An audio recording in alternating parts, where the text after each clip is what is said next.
afternoon. I got into Bitcoin very early. I was 9 years old. I was 9 years old when I got into Bitcoin. I've grown quickly. When I was 9 years old, for 2 years, between the ages of 9 and 11, I had to help my family out. I come from a family who have a terrible gene which causes them to be troublemakers everywhere they go. And my family were living in apartheid South Africa, and we were fighting against the apartheid regime, and we were deemed as a result by the apartheid government to be troublemakers. And so we suddenly realized that we had to get our money out of the country quickly. But South Africa, like many countries, even today, had very significant capital controls. And so the way that we had to get our money out was to smuggle it.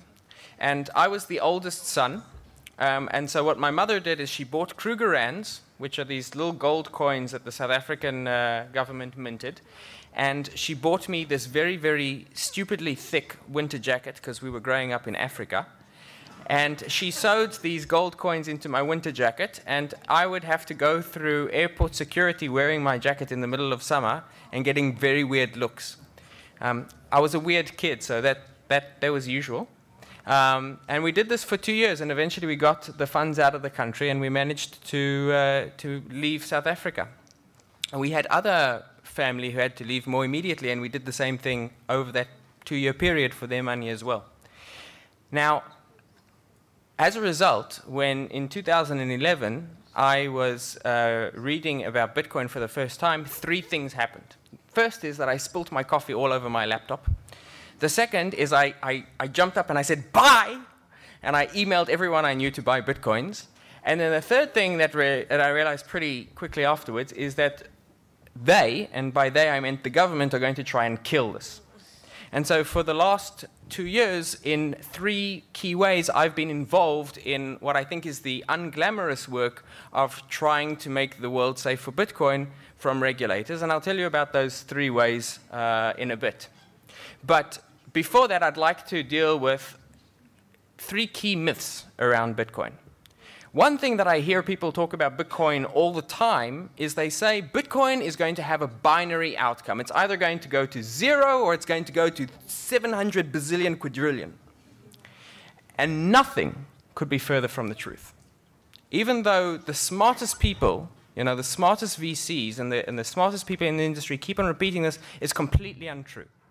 And the major reason it's untrue is because not only is there a good chance that Bitcoin could fluctuate anywhere between those 2 things, but individual Bitcoins could be worth very, very distinct and different amounts of money. And this is a huge danger that very few people have been discussing up until now. Over the last 2 days, the discussion has exploded on this because of a company that have announced that they're going to try and make this happen. And the way they're trying to make this happen is by taking advantage of myth number 2, which is that Bitcoin transactions are anonymous and that Bitcoin is anonymous. The truth of the matter is that every single Bitcoin, by design, every single Bitcoin transaction by design is tracked by the entire world. All of those 80,000 nodes that were downloaded in China are tracking every single transaction that is happening all around the world. And so Yifu Guo, who was and continues to be a major producer of Bitcoin mining equipment, recently joined with several other people, and yesterday they announced, I don't know if it was yesterday, I'm terribly jet-lagged, but within the last 48 hours they announced that they're starting a company to greenlight, to create a whitelist of Bitcoins. So the idea here is that we track Bitcoins, and then we can say this Bitcoin has never been involved in a crime, or this Bitcoin has never been stolen, or this Bitcoin, we know where it came from, and so it's safe to transact in these Bitcoins. Now, for someone who's involved in mining, that has a huge obvious advantage, right? Because when you're mining, you're creating these virgin coins, and like virgins, they're pure as the driven snow. And so it's easy to show that they've never been involved in a crime. And in fact, if you're a large miner, it's easy for you to register with the authorities, and as a result, your coins become more valuable than other coins. Now, this to a currency is death. because the whole point of a currency is fungibility, or what people have started calling Bitcoin neutrality. So it's a very significant danger to Bitcoin, and something I'll address in a moment. And it ties into another myth that we've heard today many times, which is that Bitcoin can't be stopped. So for example, in the discussion in China, it was said that Bitcoin would be very difficult to stop because there's no central authority that you can put your thumb under. But imagine you're living in China and you want to get hold of Bitcoins. How do you do it? How would you do it?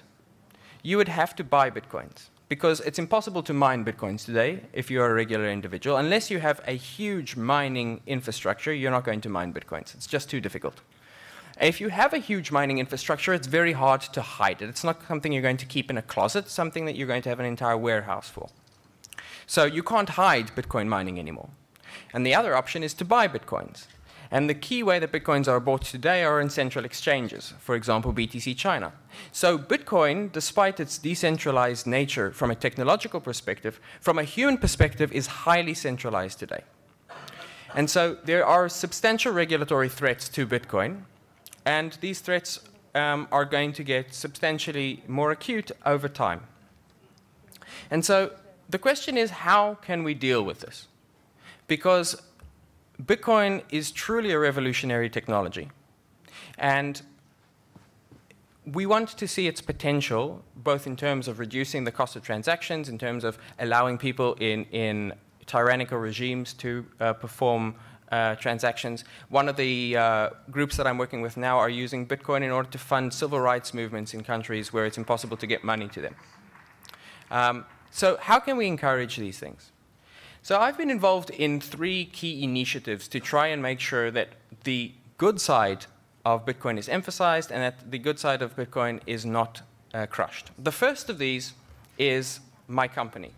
Our company is called Epiphyte, and what we've been doing is we've been creating a network of banking relationships, regulatory compliance and licensing, compliance officers, and back office systems in countries around the world. The idea basically is this. Every single country at the moment has a different regulatory regime when it comes to Bitcoin, or really anything. That's what makes them countries. So for any particular company, even if it's a large company, to go into every single country individually is massively expensive. It's price prohibitive. And so only the largest banks, as was mentioned a moment ago, can really afford to do this. And if Bitcoin becomes so expensive to deal with from a company point of view, it's going to be expensive from the end user point of view. The microtransaction, for example, will not be possible because there are going to be all of these transaction costs. And so what we're trying to do is we're trying to act as a centralized and globalized back office for Bitcoin companies so that even small Bitcoin companies without upfront investment could go and introduce themselves into markets across the world. We've been working with regulators in various countries, primarily focused in Central and South America, Southern Africa, and the Middle East. And we're starting our first pilot project in 2 weeks' time in Israel. And we're looking for additional partners in countries around the world, and that's one of the reasons I'm here in Singapore. The second initiative that I've been involved in, and probably the one I'm best known for, because of a YouTube video that went semi-viral from the conference in San Jose 8 months ago, is for the last year and a half I've been involved with the government of Honduras and several other governments in West Africa and Central America to build out new kinds of free trade zones. So countries around the world have seen that free trade zones did miracles for Hong Kong, for Shenzhen, for Shanghai. They look at Singapore as a model city, the city of the future, and they say, how can we do this for ourselves? And the answer is they can't, because Hong Kong and Shenzhen and Shanghai already exist, and that cheap labor model of building yourself up has become much more difficult than it was in the 1950s and 1960s. And so we've been helping countries realize a new vision of what a free trade zone could be. And we've been working primarily recently with the Honduran government. So some of you may have heard that there was this massive project in Honduras to create free charter cities, which would have their own rules or would have the laws of Canada in Honduras or various other things. It became quite well known. It was published in multiple journals. Everyone said it was a terrible idea. Then the Supreme Court in Honduras deliberated about it, and we had worked for around a year to change the constitution in Honduras to facilitate this, and the Supreme Court in Honduras came in and they said no. No. So everyone thought it was dead, including us. And we went into stealth mode, but we went back into Honduras and we've continued working with them. And since then, we've managed to change the constitution in Honduras again. We've now been through an initial vetting by the Supreme Court. We've also managed to get through legislation, which is the executive legislation, to create the first of these zones. 5 weeks ago, the government of Honduras appointed the first members of the Executive Council that will be creating the first of these zones. At the end of this month, there are going to be elections in Honduras, after which we will be able to continue with the project. And in fact, I'm happy to say we now expect that the first of these zones will be incorporated in March or April of this coming year. We're starting small. The first zones are going to be existing cities which are already incorporated, which will now be able to incorporate under their own law. But what's interesting here is that the whole project has been set up that any area in Honduras can incorporate under their own legal system, which they can create themselves, which could be run by a for-profit organization, with the goal of creating competitive governance. In other words, if you have a zone, you no longer have monopoly over the people living in that zone, because those people could leave and go to the next zone. The idea is to change the paradigm from a government and citizens to a service provider and customers, and force through this government to be much more sensitive to the needs of customers. And one of the key things that we're doing here is we're also working with these groups to introduce legislation which would for the first time create regulatory certainty around Bitcoin. And let me pause for a moment on what I mean by regulatory certainty. So Singapore today is one of the best places in the world to start a business dealing with Bitcoin, because the government of Singapore have come and said, we at the moment do not intend to legislate Bitcoin. So is this good news? On a scale of 0 to 10, I would say, eh. And why eh? Because what that tells you is now you can build a company, but you're going to find it hard to convince people to invest multi-millions of dollars in that company, which is today what is required for most typical tech startups, because what they've said is not that we think that Bitcoin is fine, it's just that we're going to be lazy about regulating it. Regulatory certainty, on the other hand, is when we come and say, these are the definitive laws around how we intend to deal with Bitcoin and other cryptocurrencies or distributed technologies, and this is the way it's going to be. When my formal education, I was doing a PhD, which I never completed because I was like the government of Singapore, which is to say lazy in that respect. But one of the experiments we did is we needed to create a paradigm so that we could test drugs for bipolar disease. So how do you create bipolar disease in rats? We would feed them food and teach them to press a lever. So that they would receive pellets of food every time they pressed the lever, except that randomly we would also electrocute them. So there were rats who we electrocuted every single time, and they were fine. They were like, okay, I understand, I'm not going to eat. And so, or if we only fed them through electrocution, they accepted it. They would accept the shock and move on with their lives.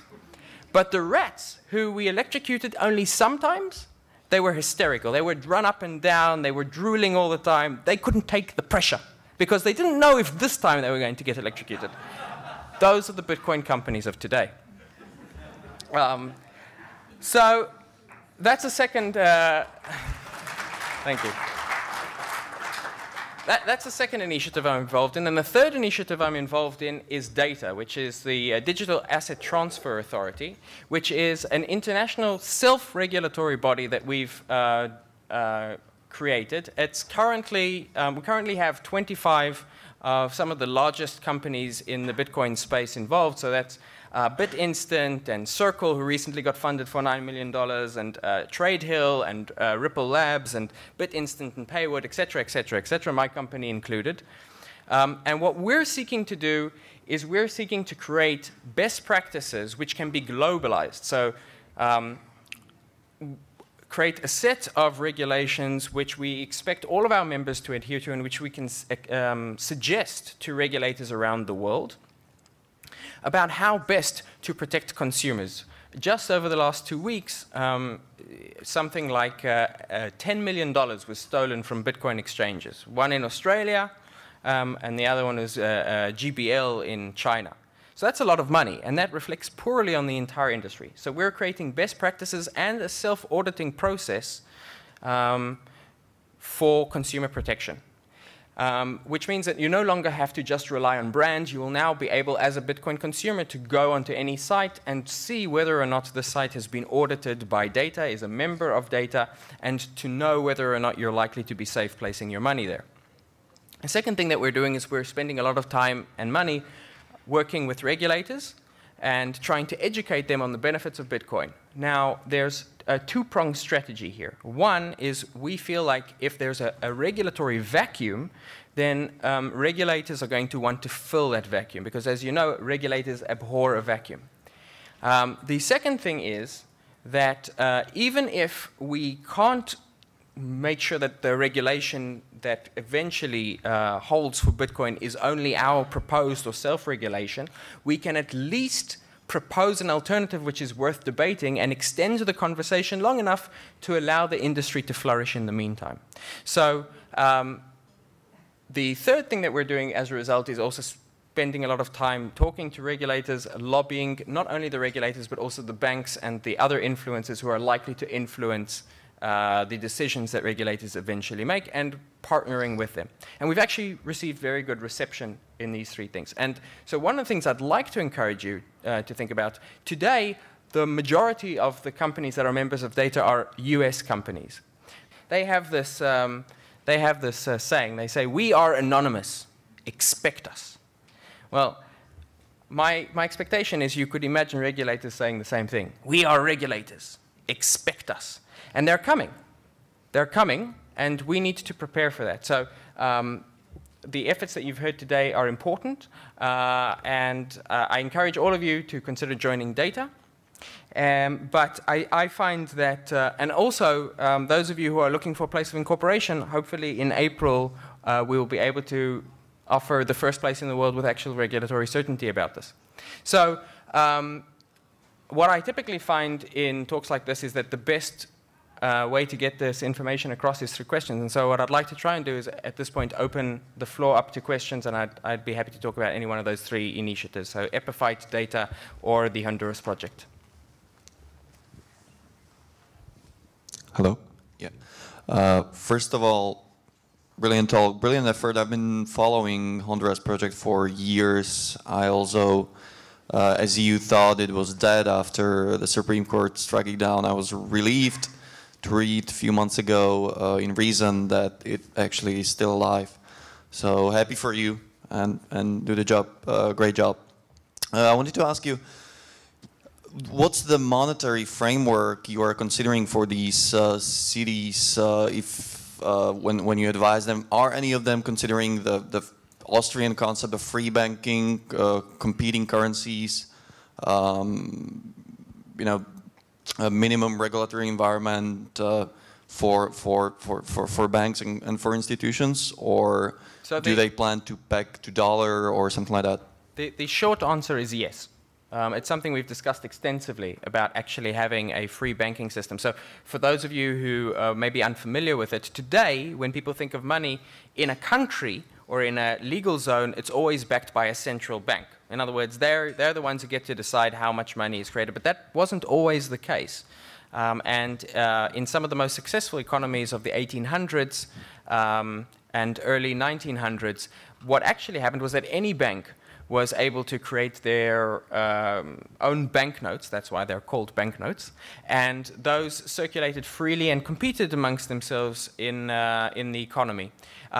There were problems with it, but interestingly enough, almost all of those problems have been solved through digitization. The major problem was that if the bank that issued the currency was far away, then the currency tended to fall in value as a proportion of its distance from the bank. But digitization solves that problem, and so I think the time is ripe for allowing the free market to once again experiment, as it does so well, with creating better forms of managing money, and potentially, as a result, mitigating things like the bubbles and crashes that we've been experiencing since, well, for the last 100 years.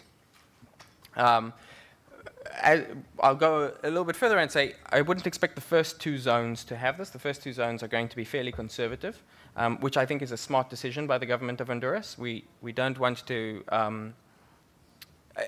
my experience in working with all fields of regulation is that baby steps will get you to the end goal faster than giant leaps. But yes, there are definitely groups that are already working on plans like this, and I think you'll see them introduced over the coming 2 years. Yes, sir. I was just wondering if you guys are working with any other jurisdictions, any other countries. Yes, we're in active talks with numerous jurisdictions. I have actually reduced my involvement in that over the last 6 months as I've ramped up my involvement in Bitcoin. But we've been actively in talks with governments in West Africa. We've been actively speaking to, and in fact we'll be putting together a proposal for a pan-Central American program which would be based on the Honduran model. And there's also been interest in other South American countries. Yes, please. I haven't heard about the Honduras strategy you're talking about. How do you go about approaching a government and say to them, you know, it would be a really good idea, you should have competition among your policies and you should be multiple? That's a good question. A lot of the credit goes to a gentleman by the name of Mark Klugman when it comes to Honduras. He used to be a speechwriter for Reagan, and he spent 20 years acting as a advisor to various Central American governments. And over this period of time, he slowly baby-stepped them into thinking about these projects. At the same time, in Honduras in particular, he got lucky because a number of people who managed to get into government. The government of Honduras actually is full of very, very capable people. This happens on occasion with democracy. So it's full of very, very capable people who realized that they couldn't change Honduras from within, but by creating small little models in much the same way that China did, they potentially could create aspirational goals for the rest of the country. And by adding the ability for any group of citizens to declare themselves a zone, they saw how this could eventually become the rule of law throughout Honduras. Right. Thank you very much, Edan. That's all the time we have for now. Thank you very much. Thank you.